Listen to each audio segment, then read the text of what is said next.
Sa usaping pangkalusugan, dapat laging updated. Kaya naman, pasadahan na po natin ang mga latest health updates sa bansa.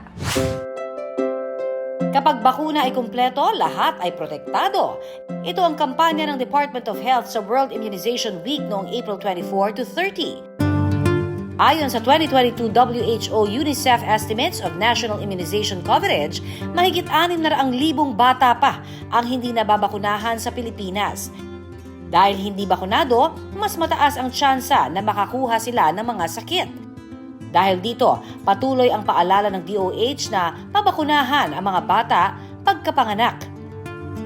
Sa ilalim ng National Immunization Program ng DOH, ang mga bagong silang na sanggol ay pupwede ng pabakunahan ng 3-dose primary pentavalent shots o 5-in-1.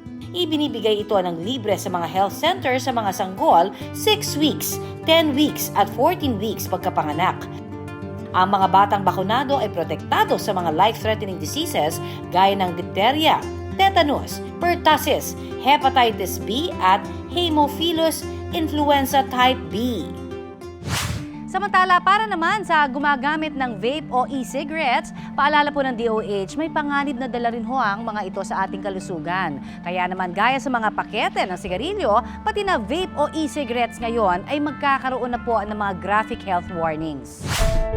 Ayon sa DOH advisory, ipatutupad sa darating na May 12 ang pagkakaroon ng graphic health warnings para sa vaporized nicotine at non-nicotine products at novel tobacco products. Ayon sa advisory, dapat sakop ng graphic health warnings ang kalahating bahagi sa harap at likod ng vape packaging na magpapakita na maaaring pinsalang hatid nito sa baga at bibig na gagamit nito. Ang sino mang lalabag dito, may parusa na multa na 2 hanggang 5 milyong piso, pagkakakulong ng hindi hihigit 6 na taon, pagkansela ng permit at lisensya, at deportasyon sa mga dayuhang manufacturer. Viral po ngayon sa social media ang isang video ng pagbili ng anti-hypertensive medicine na walang reseta. Pero paano nga ba ang batas patungkol dito? Nakasaad sa Republic Act 10918 o Philippine Pharmacy Act of 2016 na kinakailangan ng reseta kung bibili ng prescription drugs ang isang pasyente. Sa kanilang official statement na inilabas noong nakarang linggo, may paalala ang Philippine Pharmacists Association Incorporated kaugnay sa implementing rules ng RA 10918. Ang batas na ito ay para siguraduhin na naayon sa kondisyon ng pasyente at prescribed ng medical expert ang gamot na bibilhin. Para naman salubungin ang buwan ng Mayo, cervical cancer awareness ang kampanya ng DOH. Ayon kasi sa datos ng DOH, cervical cancer ang second most common form of cancer sa mga kababaihan dito po sa Pilipinas.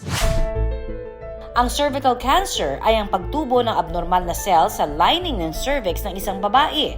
Kababaihang nasa edad 15 to 44 ang at risk sa cervical cancer. Ayon sa DOH, nasa 12 babae ang namamatay kada araw sa Pilipinas dahil dito. Ilan sa mga dahilan nito ay ang pagbubuntis ng higit sa 4 na beses, pagkakaroon ng mahinang resistensya at panindigarilyo o second-hand smoking. Maaring ma-screen ang isang babae gamit ang visual inspection with acetic acid at pap smear. Meron na ring HPV vaccine para rito na pwedeng ipabakuna. Kaya tandaan mga kapuso, early detection is key. At yan ang ating latest sa updates ngayong buwan.